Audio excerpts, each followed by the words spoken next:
All right, you guys, thank you for coming. We've got a guest today, Will Stalle. He is going to go over his buyer consultation with us today. We're going to talk about the importance of doing a buyer consultation, the who, what, where, and why of a buyer consultation, the structure of a buyer consultation. Will is with the Stalle Realty Group. He obviously works with both buyers and sellers, but when he first started out on the team, definitely was concentrating more on buyers and working as their buyer's agent more exclusively earlier on. So he has got this down. All right. So I think first, let's go over the who, what, where's, and why's of a buyer consultation. Why it's important. We're always plugging these in our team meetings, and the importance of covering certain topics and right sizing expectations with our buyers ahead of time. So let's just get into it. So these are going to be directed at Will. So Will, what is a buyer consultation? We're going to just start super basic. Okay. Yeah, so just a quick brief history. Well, let me just shut a bunch of my screens down here. I will. So basically, yeah, today, like Steph said, I will go through kind of like what my buyer consultation entails. I will say it does change depending on the client, depending on the relationship and how we've met, many different factors, but I try and keep some things consistent, which we'll talk about, or most things consistent, actually, to be honest, so that you're just consistently treating everyone the same, which I think is important. And also just like it gives yourself less to think about when you have it structured. So that's why I like doing buyer consultations. What is it? So basically, it's when you meet with a buyer. You talk about how the process works, introduce yourself, get acquainted, establish some rapport, build trust, and hopefully work with them. If they're meeting with you, they're interested. So I would just treat it, treat that like you would hopefully treat a listing appointment. If they're meeting with you, they're interested in working with you. So I like to take that approach just so that it's less fear for me. I just feel more confident going in. Yeah, 100% point. And then, yeah. Do you want me to answer the next question? Why? Yeah, why do we do buyer consultations? I think I touched a little bit on that, but for me, it's like I said, the structure, and then also it allows you to establish a professional relationship, because as you know, we work a lot with family and friends, or at least you hope to someday if you're new. And if you're not, it's honestly easier when you don't know them. However, I think it's more fulfilling when you do. So there's a give and take to each side, but it really just allows you to make it professional and establish your value. I think is probably the biggest thing. Sure. Just making sure that they know why they're using you and the importance that the value you bring to the table. Awesome. How long should a buyer consultation take? About 2 hours. Just kidding. It should take hopefully 20 to 30 minutes. I like to get it done in 40 max. I think an hour is way too long. So I like to preface it like a pretty casual sit down. There's really not that much to talk about in the beginning. Most of their questions are around mortgages and money and finances, typically, if you're working with first-time home buyers. Mm-hmm. So, just make sure you have that as a piece of it. We'll talk about that. But yeah, I like to keep it brief. Okay. Spend more time out with them looking at houses. That's what they care about. But you still have to spend time talking about the right things in order to set it up. Sure. Yeah. Where is it best to give a buyer consultation? And this might have changed for you since COVID. Yeah, well, in the beginning, I heard this a long time ago is, you're a professional that's handling, I'm sure you guys have heard this too. You're handling one of their largest assets or soon to be assets. A lot of money. Most people don't spend $5, $10, $20, $100,000 on a house, or on anything, let alone a house. So treat it that way. Treat it like it should have some weight to it. And I think coffee shops are great for getting to know people, but I don't think they're great for establishing a professional atmosphere. So I like to host them at the office. I've had them at coffee shops. I've had them on Zoom when it's necessary. I found the only time that I'm most successful and most effective is when I'm at our office.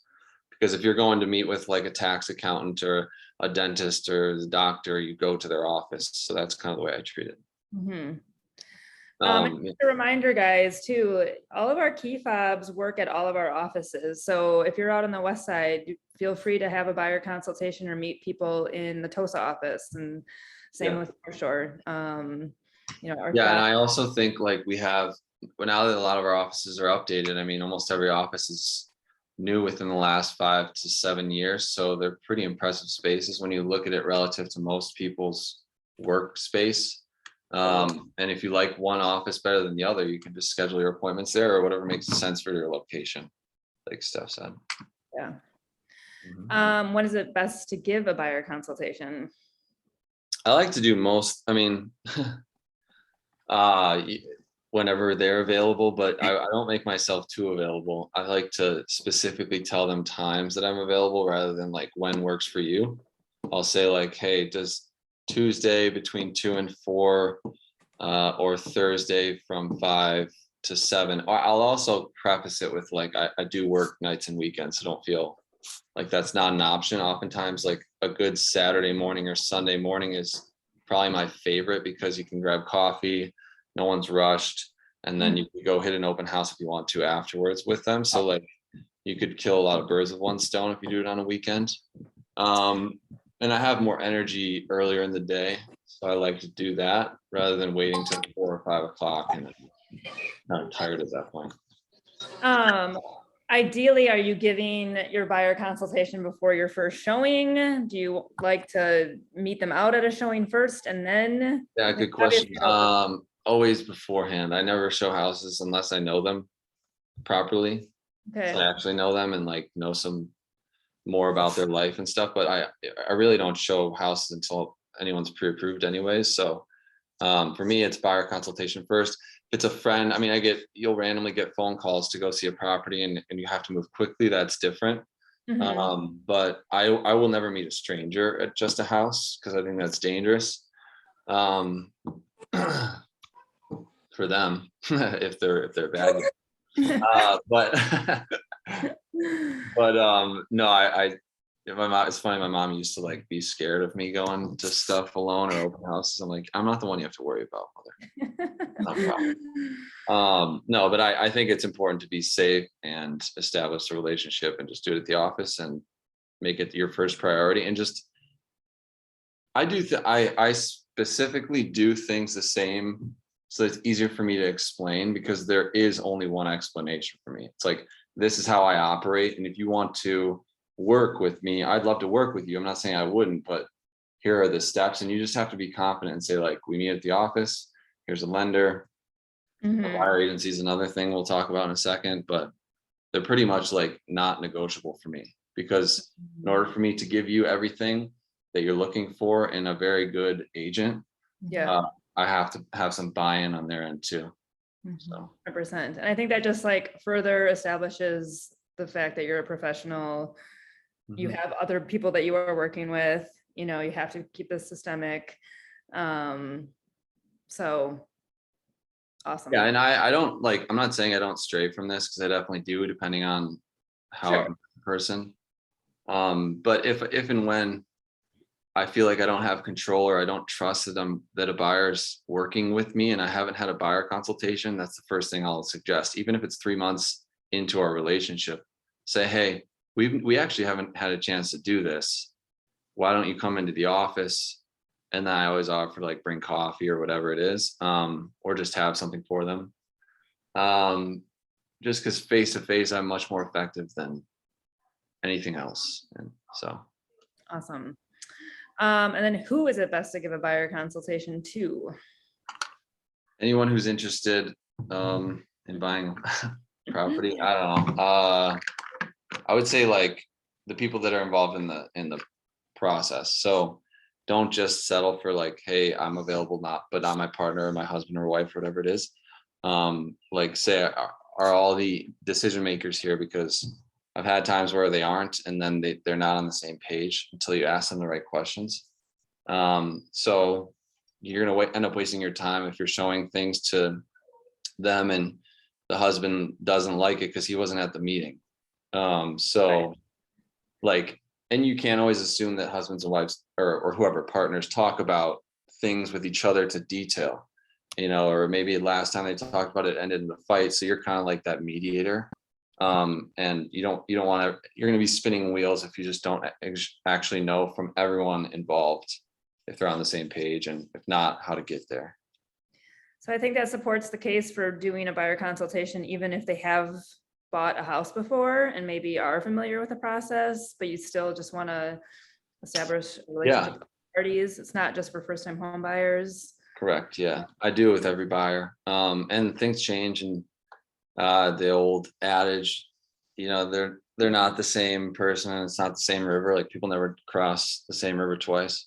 Same person, not the same river deal. That is true. And also, like, you have to put yourself in other people's shoes, not just during this part of the process, but like that's how I'm negotiating all the time. It's like you never really know what's going on in their life, so you have to treat everything like with empathy and not take it personally, like things are going to go up and down.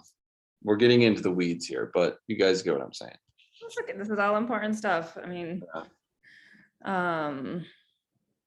okay, well, did I make and it can be fun too, like you can make it fun. I try and keep it light. We'll get into the specifics in a second, but yeah, let's keep going. Let's rock.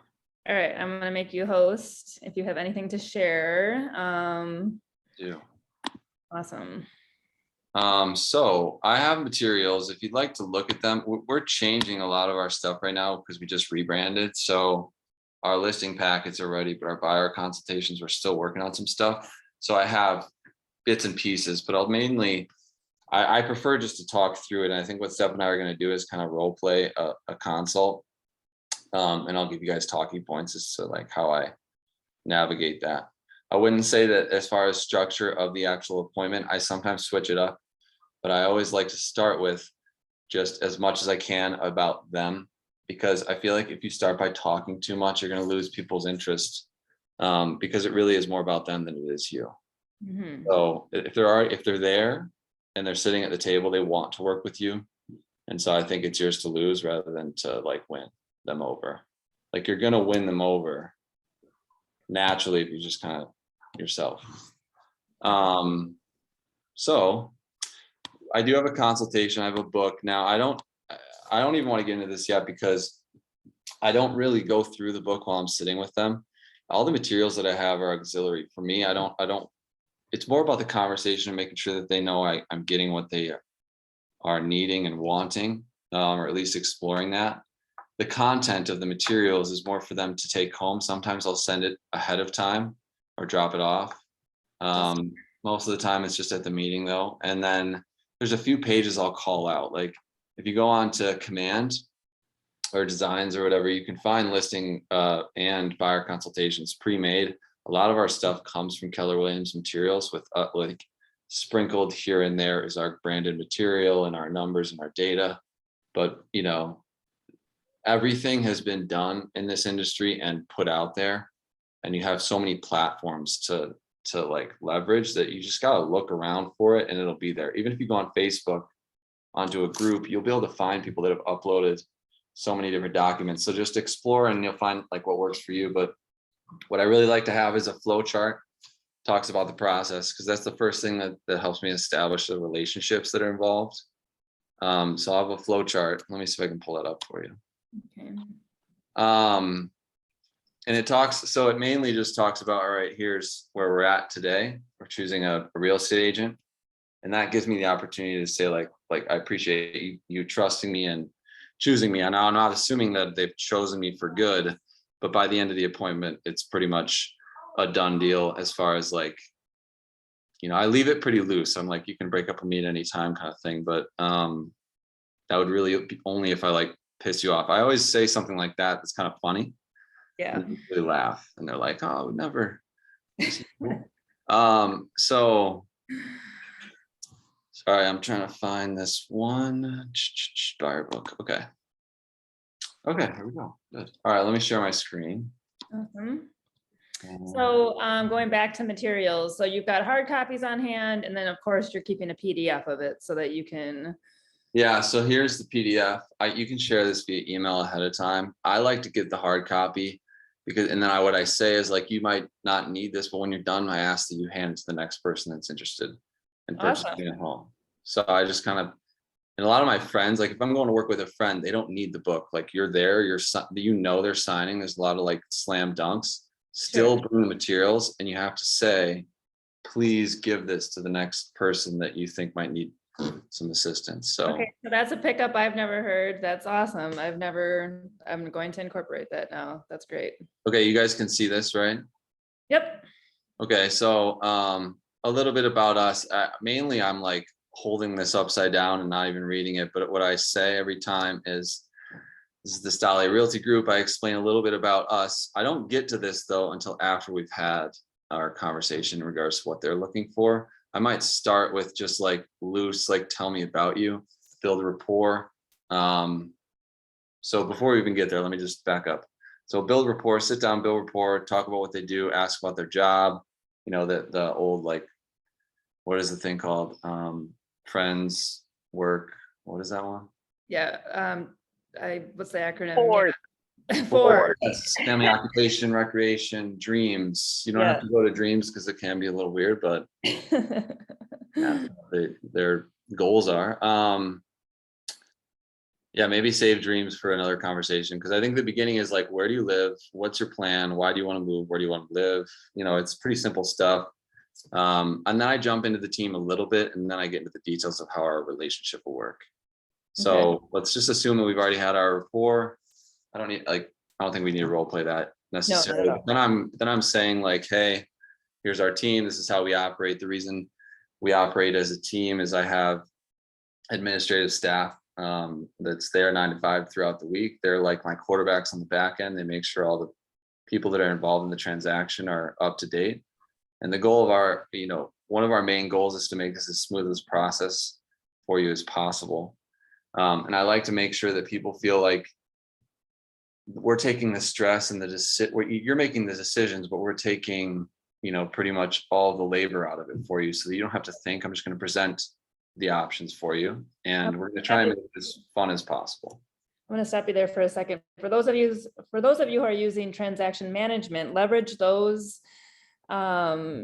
people as, use your quote unquote team. The same idea that Will has an administrative staff on their team. You've got focused title, transaction management services, and they are doing those same things that a personal admin would be doing. So leverage that as well.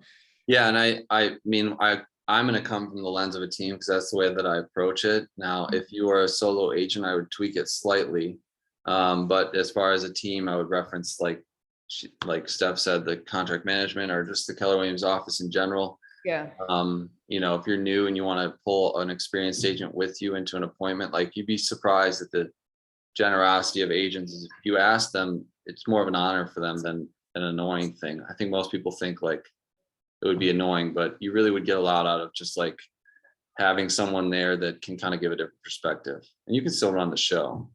Totally. Mainly on listings, I would say definitely bring someone to listings. Buyer consultations, you might not need 2 people. But so then I'm basically saying like, the rest of this booklet's for you to take home. It just says really great things about us, what other people have said about us, kind of make some jokes. And then I go to this page where it says, here's a great page that I'd like to walk through quickly with you.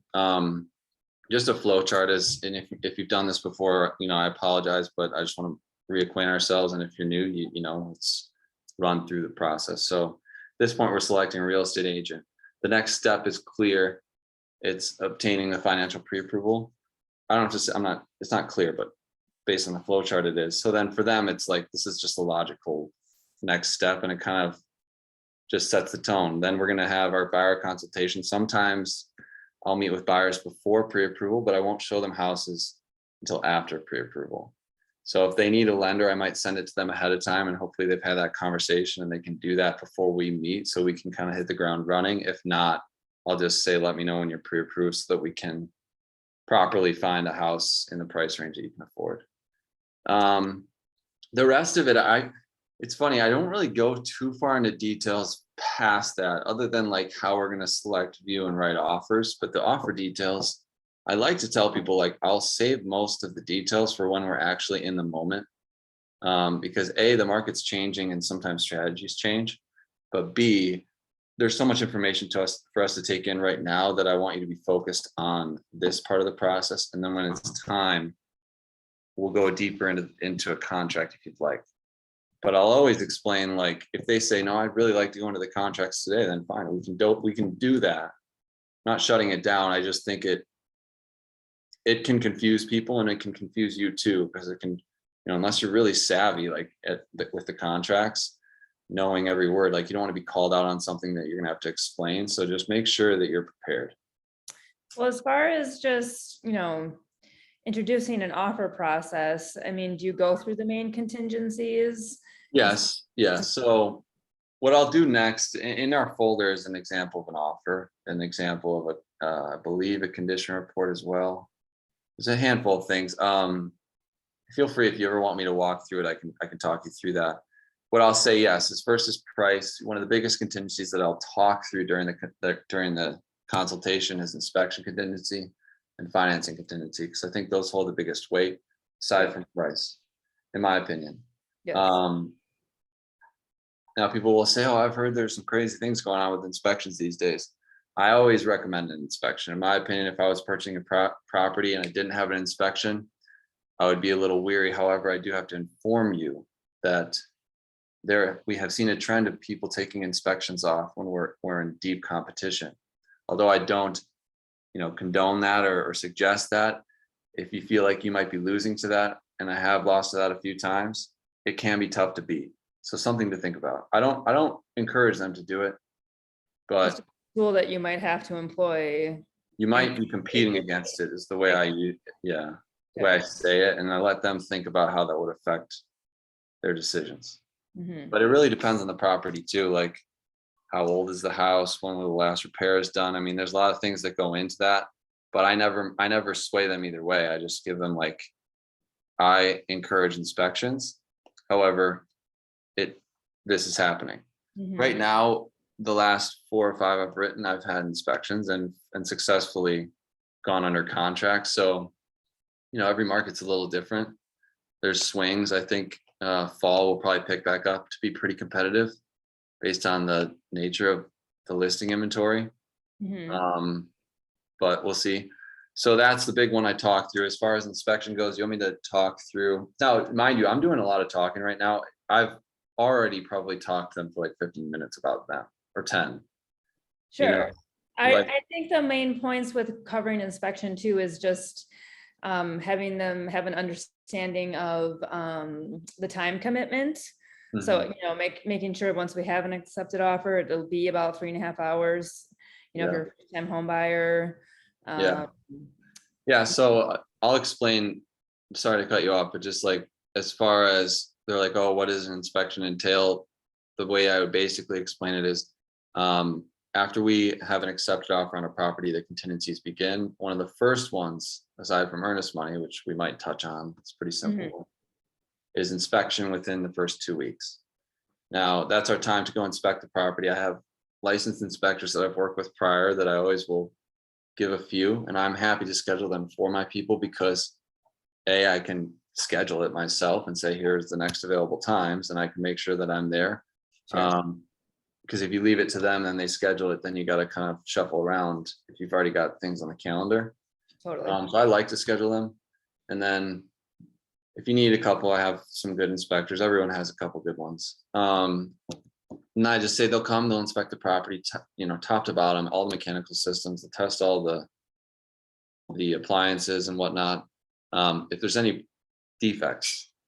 And so this is where it gets into the weeds, because people will start to get confused when you talk about defects, right to cure. Like, you have to be very calm and slow when you're talking through it, because they're going to ask you to repeat these parts a few times, especially right to cure. So would you like me to talk about that, or? No, I think with that, you'd probably be explaining, and I'm sure this is typical for you, you're probably explaining right to cure and all of that once you're writing the offer, I would Right. imagine. Yeah. Yeah. Yeah, Um, I get more into the weeds when I'm writing the offer, and I'll explain that to them, but I'm happy to talk through it now. If they say, well, what about this, or what about right to cure, or what about that, then I could talk through it. And a lot of times when I talk through it, then I'm talking through it again another time when I'm writing the offer. And almost every time that we're writing an offer, if we've lost a few, they're going to ask questions just to make sure that they understand it, I because think it can be confusing to and hear. I think part of this process too is just to like to introduce these concepts to people. I mean, they're Right. not going to remember all of this, Right, right? right. You'll be So reading. just so, like they can recall it when you go into more depth later on in the Mhm. process. So, Yeah, and then cost of inspection. yeah. Um, So the inspection will be at your cost. It's roughly $500 to $600, depending on the inspector and sometimes the size of the property. If you're going to test for radon, that's an additional $100 to $150 typically.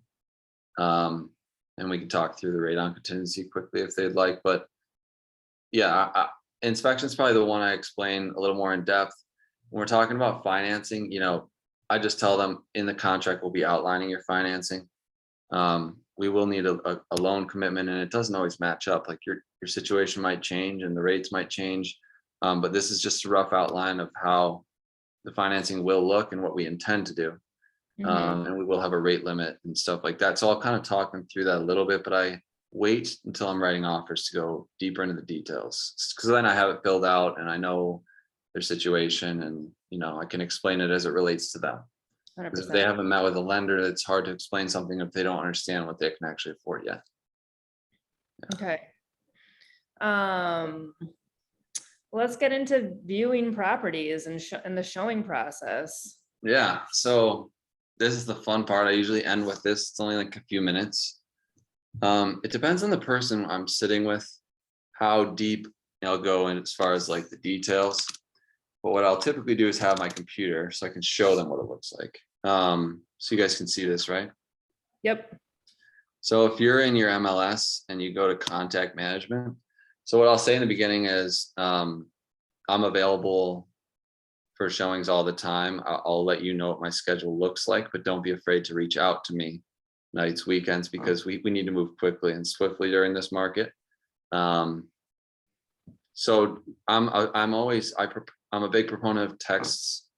So if there's two of them, I'll start a text thread from this point forward so that we can all be on the same page, especially if there's three people involved, including myself, whoever's involved in the decision making, so that we can quickly communicate about properties and showings and stuff like that. And I have found, me personally too, I'm always starting a text chain, text thread. I think that's the easiest versus having people rely on email. Yeah, I tell them too, I'm out in the field a lot. Like, if you want to ensure that I'm going to get something and respond quickly, a text message is the best way, aside from a phone call if you need it quickly. Mhm. I check email all the time every day, but it's not like top of mind for like appointments tonight, Right. Like if you're like, hey, let's see something this afternoon, like that's a text. But if someone doesn't text, that's fine. What I'll say is, what's your preferred contact method? How do you want to communicate? So I'd rather communicate the way they want to. You're always kind of mirroring, matching the style, but Mhm. it's okay to tell them like what you prefer as well. Because I think it's just a better operation once they realize the texting is like smooth and quick, which most people are cool with that. So then I'll say, like, let me just walk you through what I'll do from today is like, I've already got the parameters of what they're looking for, like 2, 4, let's say, and let me pull someone up.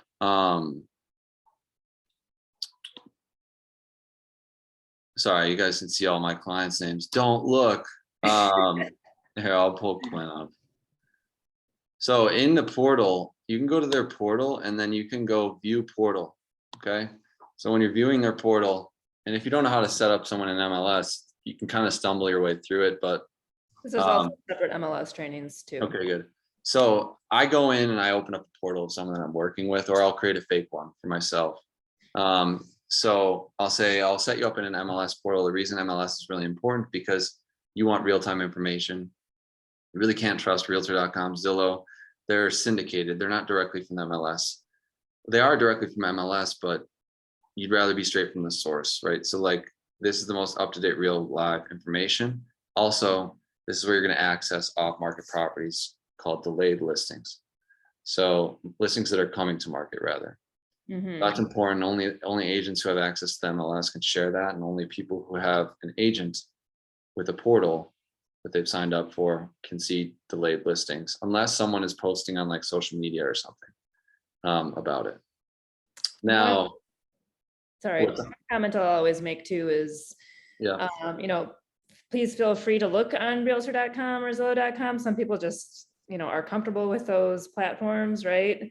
But yeah. just know that, again, real-time information, most accurate information you'll find within the portal. Yeah, So. for sure. And so then I'll kind of share my screen if they're not looking at it already. I'll just, with my computer, you can throw it up on the screen too, but I just flip my computer around and then I make sure that they understand what it looks like in the portal. Most people, it's like pretty easy to figure out. I'll describe the searches on the left side.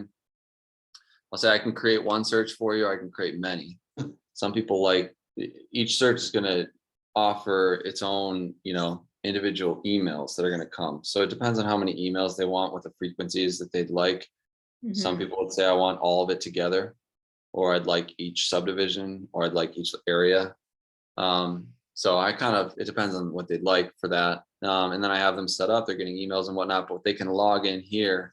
And what's nice is I tell them it's transparent, so I can see when they're favoriting properties. So if they'd like to go through and start favoriting some properties, I can get a better feel for what you're drawn to. And maybe those are properties we go see. Also very important to explain what it means to have a yellow C, because people don't understand what the yellow C means unless they're told that means it's under contract. The C stands for contingent. So it has contingencies to get through to closing, but assume that property is going to close. If it's something they're really interested in, you could say, I'll reach out to the agent, but I don't like to make a habit of that, because then they're like hoping on houses that are under contract, Right. like fall apart. And that's just like, I wouldn't bank on that, especially in this kind of a market. It's a waste of time as an agent. But you can reach out. I mean, if it is a unique property, you can reach out and say, hey, are you guys pretty solid here? Or they're not going to tell you anything specific, but you could say, well, we're accepting secondaries. You can explain a secondary offer to them too. But most of them are just like, look for the ones that are active. The LOCs are under contract. That's honestly one of the main reasons I do pull it up to show them, because this is pretty intuitive. But it's hard to explain that, because then if you don't in the beginning, they're going to start sending you stuff with C's, and you're going to be explaining that anyways. Here's a question. Are you relying on what they're favoriting and then you going in and pulling that information to set up showings, or are you requesting that they send you what things they want to see? I tell them that I would like them to send me things that they'd like to see because of the pace of the market. So I'm relying on, I tell them that. I also tell them I'm checking every single day, and I'm going to send stuff, even if it automatically sends to them. I'm going to send it as well, because it's just another touch. Then they feel like you're really looking out for them. And sometimes it takes a little nudge for someone to actually go and look at a property, or you think that they saw the email, but they actually just deleted it. So like, just be proactive. I really don't think there's a ton for agents to do, aside from going to show houses. Like, until you see houses, you're just prospecting, lead generation, and this should be a part of it, is sending stuff individually to clients, not relying on the portal. But the portal is good to set, it's obviously their access to the listing. So I don't necessarily go and look at the favorites all the time. I'd rely more on our direct communication. Perfect. Yeah, I think that's key for people to hear, just because, as Will said, speed of the market. You want to make sure that they're sending it to you. This is what I want to see. Versus you having to, because if you forget to go into their portal and see a favorite, it could be gone. So I think that's important to communicate that with your buyers. Yeah, I've had many times too where like it's a buyer who's an investor or whatever, and they're just not paying that close attention until it's put right in front of their nose, Yeah. and then they'll buy it, So it's like it's an easy layup if you just put it in front of them for some people. Yep. Okay. Keep going though. Okay. Then I don't really show much else on my computer than this because I think like at this point they're probably exhausted from talking so much with me, and we should wrap it up. But we can keep talking about different details. The thing that I end with though is buyer agency. Perfect. Okay. I knew you were gonna ask that. I saw your face go, wait. So buyer agency for me is pretty simple. I don't go into the contract to say there's buyer agency contract in here. This is a contract between us to establish our relationship. In the state of Wisconsin, I can't fully negotiate or offer disclosures on your behalf without a buyer agency contract.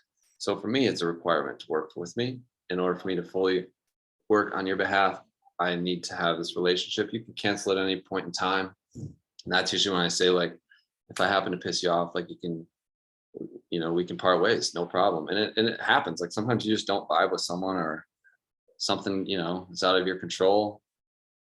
Yeah, but most of the time, then they're like, okay, sounds good. I don't like force it to sign right on the table. I could. I don't think it would be difficult to do, but I like to leave that out there. And then it's a follow-up later on. And then I just usually send it for electronic signatures, make it about 6 months to a year. A year is most common, I think. And they ask, if you don't have a buyer agency contract, technically you have to work on behalf of the seller, because a listing contract has agency designated. And if a buyer comes unrepresented, they default to basically neutral and erring on the side of the seller, is the way I understand it. So for people to get representation, which is why they're sitting with you, just make it kind of non-negotiable. That's the way I look at it. 100%. Yeah. It's a time protection for yourselves, for ourselves, but also just like offering the full scope of services to our clients. It's just counterintuitive to work on behalf of a seller when you've established a relationship with a buyer. So this is why they're hiring you. Mm-hmm. Same deal in my script. I'm saying, it's very rare that I'm not working as a buyer's agent unless I'm working with an investor or, somebody who wants to keep, it casual. If they push back, if it's an investor that has a few people looking for stuff, you can say that's fine. We can do property specific, but you don't have I just don't have as much trust, and I want that trust to be reciprocal. So I think hopefully up until this point, I've proven what the value of my piece of this is, so that it's kind of like a no-brainer for them to want to work with me, not necessarily me like forcing them to sign something. So that's why I end with it. Yeah, and I'll just touch on, I also amending with buyer agency. Same idea as you, Will. Like, I feel like at this point we've exhausted we've talked a long time. I'll talk about the importance of buyer agency, that I do want them to sign it. But then usually I'm scheduling a follow-up Zoom just to go over the buyer agency contract quick, going over key points. We're supposed to be explaining our contracts, of course. Yep. But this is where I think Zoom is very crucial. So you can pull up the contract on your screen, kind of go through the key points, go through multiple representation. But I'm also making that a follow-up appointment after the buyer consultation. So yeah, definitely. Yeah, and if they want to look through it now and talk through agency, then I'll do that on the spot with them. Yeah. But I keep it pretty loose and then follow up later. Perfect. Yeah. And definitely, if you're writing an offer, you should have had it before you gave them your opinion on the comps, but technically. Yes. So that we're going to drive that point home, you guys. You're going to be signing to the buyer agency relatively quickly after a buyer consultation if you're not doing it. Yeah, especially because there's cameras in most houses. Anyone that has children now has cameras, like, Ring cameras, whatever it is. Like when you're at the house, you're working for them. Or if you don't have an agency agreement and something goes south, they have evidence of you providing disclosures if you happen to do so. So you just got to be careful. I just always assume there's someone watching or listening now.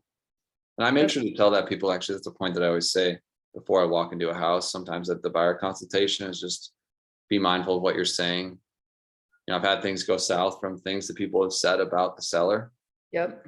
Not that they knew them, but like, I don't know, maybe they didn't like their style or something, but you never know like what's going to offend people. So yeah, with Ring doorbells, I mean, I've had sellers tell me what they have heard. So like Will said, just assume that you're being watched or recorded when you're showing a property. So that's also a good thing to bring up when you're going over the showing process with your buyers during the buyer consultation. I think the next thing I just wanted to touch on is just like the importance of buyer consultations for like right sizing expectations with buyers and just like explaining the market and, just how fast things are going, that you might be writing on multiple houses. Yeah, so we kind of breezed over that, but I skipped like the beginning. The beginning of my consultation, it starts with get to know them, a quick snapshot of like what I'm seeing in the market. Okay. So before I get into like our team stuff. So I'm like, I'm sure real estate's a pretty hot topic right now. I'm sure you've heard many different things. And if they feel like sharing, like maybe they'll be like sharing, oh yeah, I heard this and that or whatever. But I'll kind of say like we've had a pretty historic last couple of years. Inventory's really been down. And just the pace at which the market has been going has been much quicker than it's ever has been before. And then I'll just give some talking points. Like we saw 14% appreciation in 2019, 18% in 2020, and we're on track to do about 14% this year. And we've never had consecutive years without a downswing to single digit appreciation. So I would expect some sort of change, but one of the factors that's interesting in the area that we work in is one thing that would change inventory levels is new properties, new lots, which in Milwaukee, as you can tell, unless you're in Waukesha County or Ozaukee County, there's not much unless you're tearing houses down. So I think, in my opinion, our city's pretty, not protected, but it's unique and it's small relatively to larger cities. Doesn't protect us from a change, but I think we're still going into competitive market. Right now, we're still seeing like 2 to 3 offers on a house if it's priced accurately. I'll always say if priced accurately, because that's a huge caveat that really matters. Yes. And when in spring, we might have seen 10 to 20 offers. Almost every price point's been competitive. Luxury's slowed down a little bit recently, but I would just assume you're going to be competing going into the fall. You'll probably still be competing and into the spring and into the next year. I just don't think it's going to change for a while based on inventory levels, but I don't have a crystal ball. It will change in the next 1 to 3 years. It's my opinion.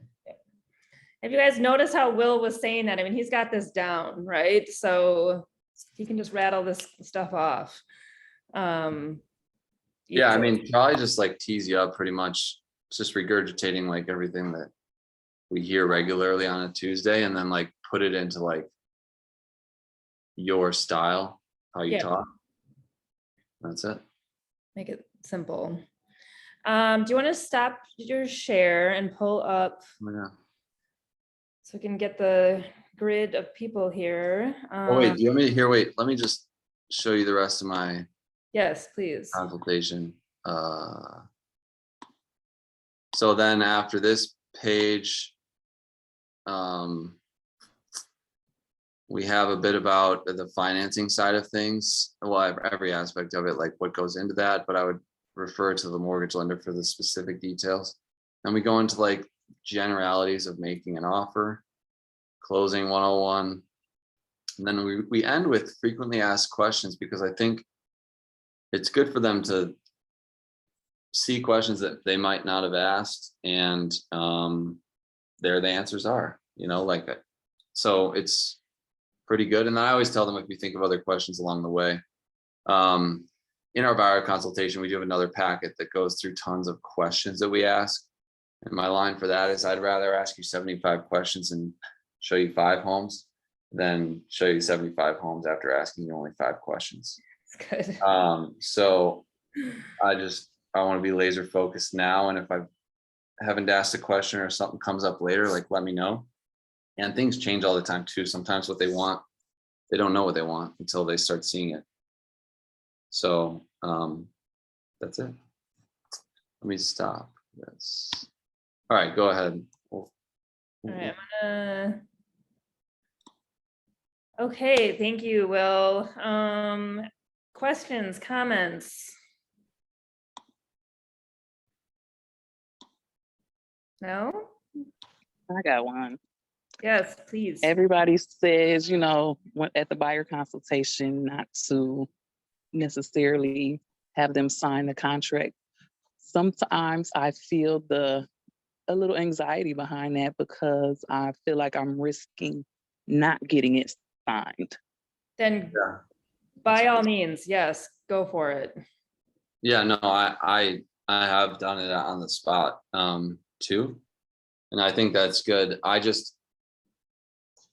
My thought is the reason I don't do it on the spot is I don't want to lose someone that might be put off by that after I've already talked about it so much. And you could change up the order in which you present it. So if you want to start with it when they're fresh, great.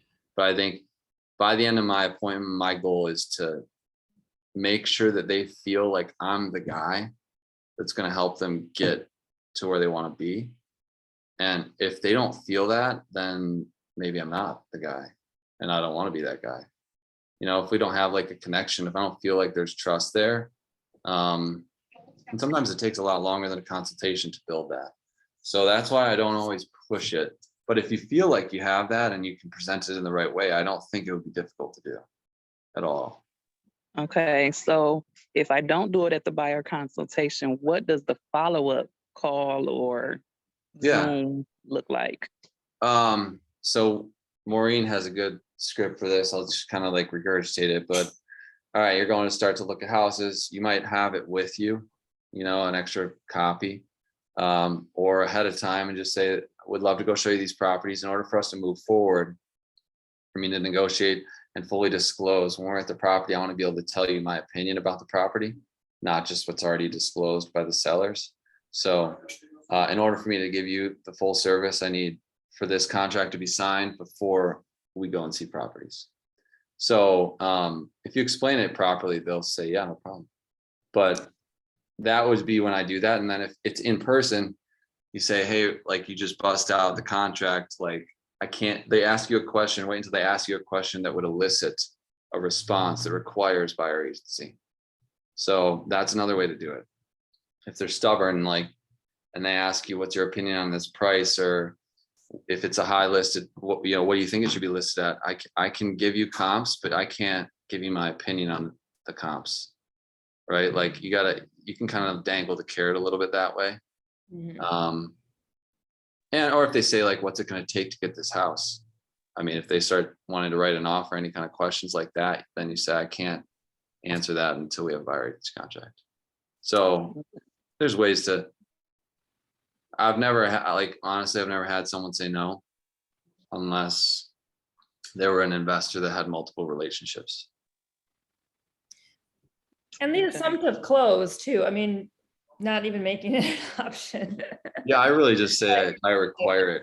Then it's, I mean, it's a requirement. Where a joke comes into play. I always say, you get my full scope of services, but then you're tied to me for the next 6 months. I hope you're okay with that, and then everyone laughs. Yeah, but you can break up if they want to break up at any time, like that, knowing that too. And the other thing with buyer agency, is it buyer agency? Yeah, there's a line that says if the property does not close, you can strike that. I've had people bring that up, that you are due a commission if you get all the way along contingencies and then they back out without a legitimate reason and it doesn't close, there is a line that says you could be owed a commission. So some people will fight back on that, and you can cross that out. If it doesn't close, that's my personal philosophy. If it doesn't close, I'm not going to collect any money. Yeah. So I'm comfortable crossing that out. Okay, thanks. Good No problem. question, good comment. Anybody else? I have one. If you know that someone that you're gonna be meeting with has been working with another agent, how do you discuss their need to break up with the other agent before you can work with them? So if they reach out to you, that's a question that you have to ask them. Do you have an agency contract with another broker? If they say yes, then you have to just advise them to speak with their current broker if that's something that they plan on changing. But you Yeah. can't really advise them as to like how to do it. Right, So I would say at this moment, I can't really give you much other than to guide you back to your current agent. And if that's not the agent for you, that's a conversation you need to have with them first, and then we can talk. perfect. Yep, very important that we cannot guide people on how to end agency agreements. And make sure they're reaching out to you, because you don't want to be sign jumping and reaching out to them, and you can get in trouble for that. If you know they Yeah. have a relationship with an agent, you can get in big trouble by being the one to reach out. But if they reach out to you, you're fine.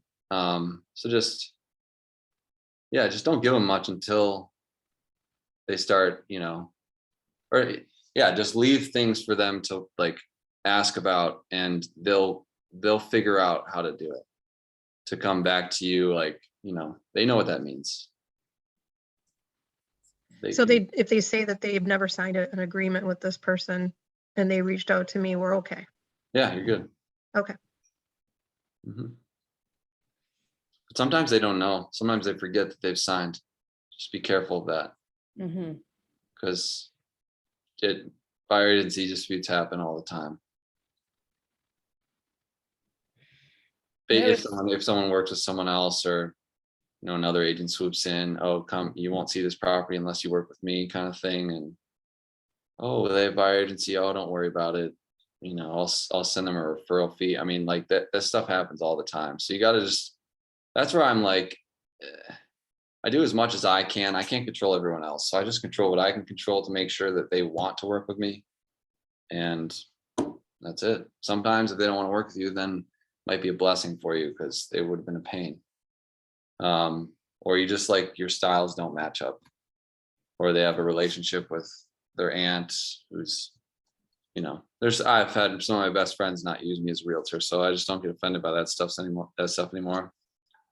Because it happens. Yep. Any other questions? Sorry if I was talking fast for a while, but No, it's usually pretty slow, casual. And I don't always touch on everything. Like sometimes you can feel it out and like navigate it based on what's happening. But in the beginning, if you've never done it before, it's good to have a script, because then you're like, you don't really know what to bounce back to, or how to jump fluidly from one to the next topic to the next. Yeah. I think the biggest keys, you guys, are establishing that you're the professional, right sizing expectations, and introducing concepts that they're going to be learning about as you go through the process. But I think Will touched on this. I mean, you're going to be going through so much information as you're showing properties too. So that's definitely an opportunity as well. So Yeah. There's not like one way to do this. You'll figure out what works for you. So I would just find something that feels natural to your personality, because that's why they're hiring you.